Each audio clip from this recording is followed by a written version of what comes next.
Assalamualaikum sahabat Genaji. Gimana hari ini kabarnya? Sehat ya? Tetap semangat puasanya. Nah, hari ini Kak Nidam pengen membawakan sebuah kisah dari seorang nabi yang bernama Nabi Yunus.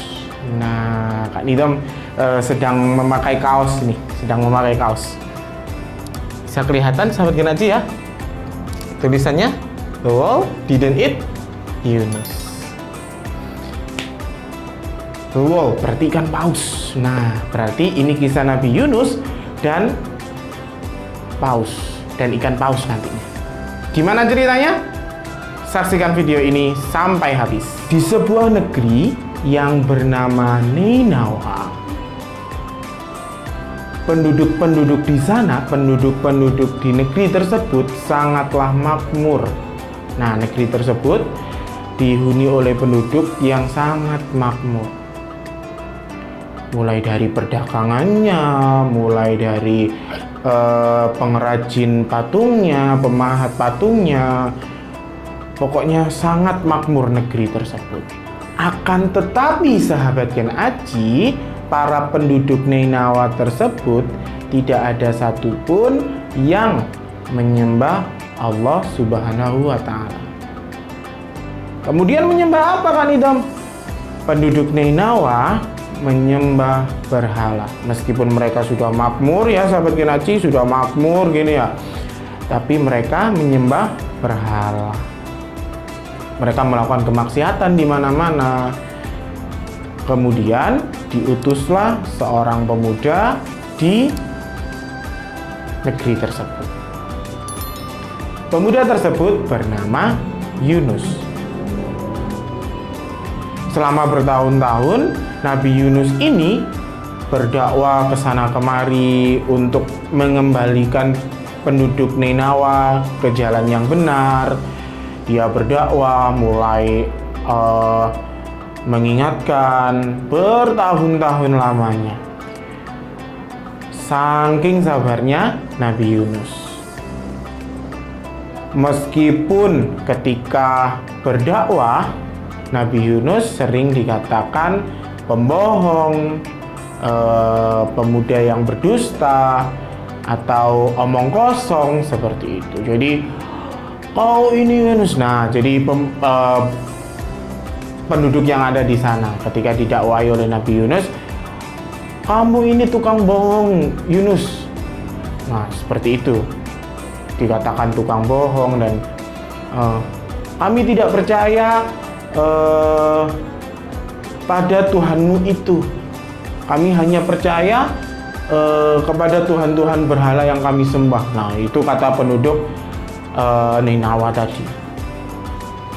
Nah, akhirnya karena sudah bertahun-tahun lamanya Nabi Yunus alaihissalam berdakwah kepada penduduk Ninawa,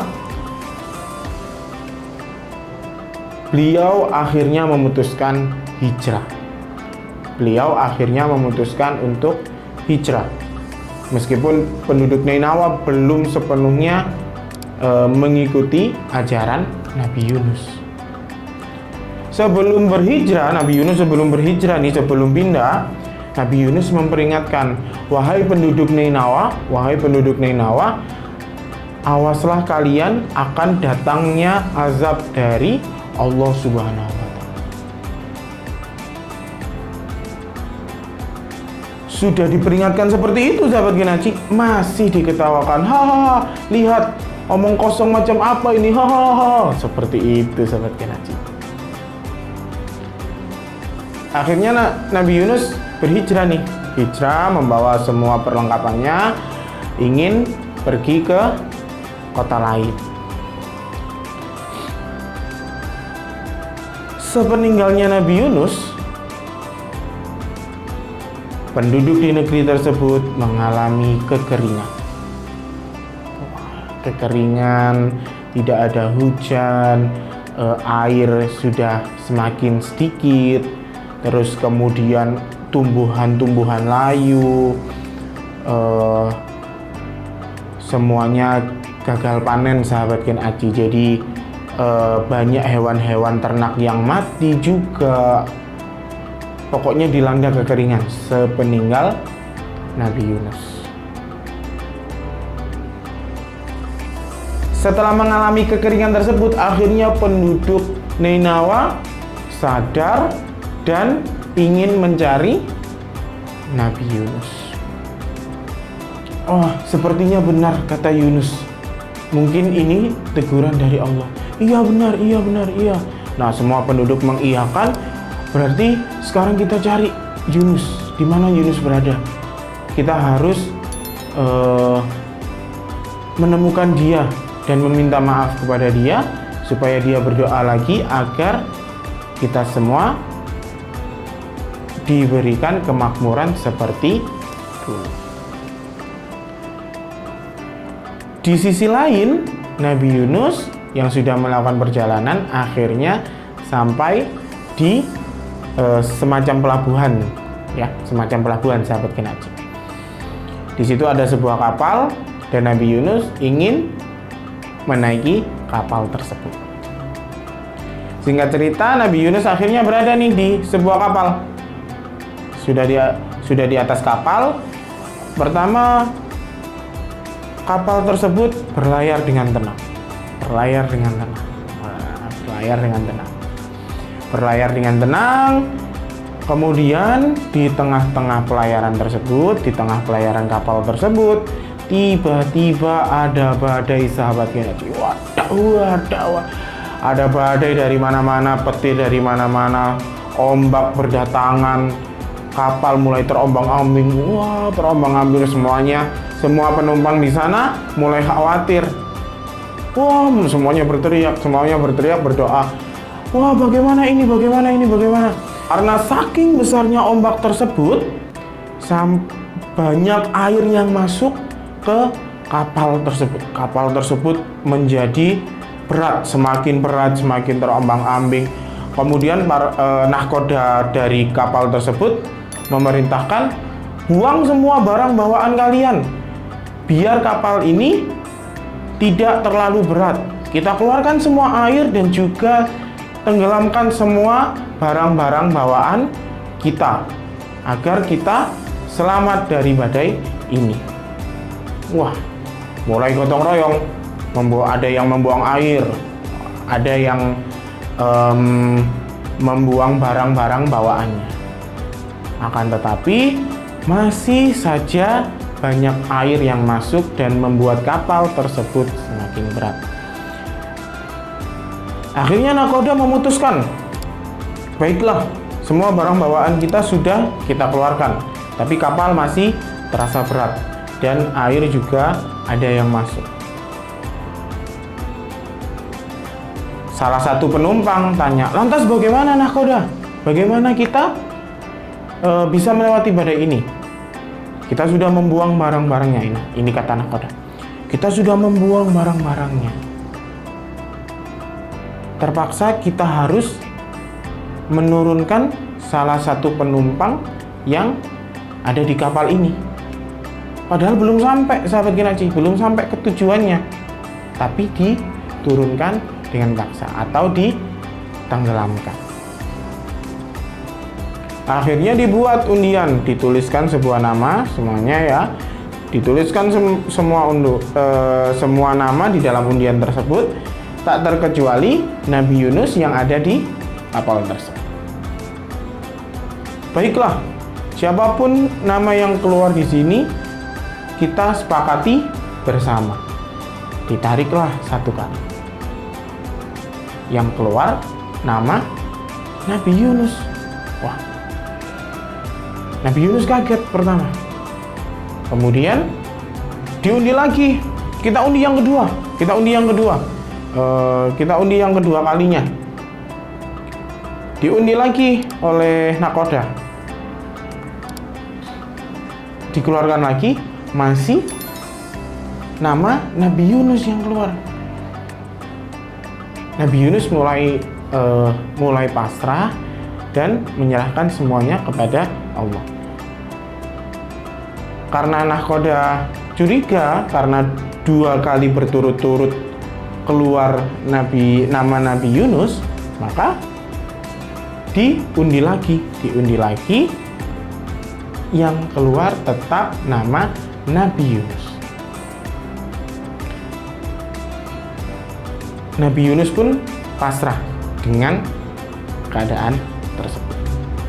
Nabi Yunus ikhlas agar semua penumpang di kapal tersebut dan kapal tersebut bisa berlayar dengan tenang. Singkat cerita, Nabi Yunus akhirnya lompat ke laut. Tak disangka-sangka sahabat Genaji, tiba-tiba ikan paus datang. Wah, tahu kan ikan paus ya? Ikan yang paling besar yang ada di lautan ya. Wah, melahap Nabi Yunus. Selama berhari-hari, Nabi Yunus berada di perut ikan paus tersebut. Berada di perut ikan paus ini sahabat Genaji. Kan itu mau tanya, perut ikan paus luas apa sempit? Luas apa sempit sahabat Genaji? Wah, pasti pikiran kita, kalau badannya sebesar itu berarti wah, perutnya luas dong. Perutnya luas dong, Kak Nidam. Tidak seperti itu sahabat Genaji. Perut dari ikan paus ini sempit. Dan di dalam perut ikan paus tersebut gelap atau terang? Gelap, karena nggak mungkin kita memasukkan lampu ke dalam perut ikan paus. Udah sempit, gelap lagi. Ada yang mengatakan Nabi Yunus di dalam perut ikan paus tersebut selama 3 hari. Ada yang mengatakan 7 hari. Nah, jadi selama berhari-hari, kita pakai yang 3 hari ya. Bayangkan 3 hari dibawa oleh ikan paus, tempatnya sempit, gelap, dibawa ke sana kemari oleh ikan paus. Beliau dalam tubuh ikan paus atau dalam perut ikan paus, Nabi Yunus tetap berdoa kepada Allah Subhanahu wa Ta'ala agar diselamatkan dari perut ikan paus tersebut. Dan beliau meminta maaf karena meninggalkan penduduk Nainawa. Ikan paus ini pun juga mendengar doa dari Nabi Yunus tadi. Akhirnya selama berhari-hari dikeluarkanlah Nabi Yunus dari perut ikan paus tersebut. Tiba-tiba perut ikan paus itu ikan paus tersebut membuka mulutnya dan mengeluarkan Nabi Yunus.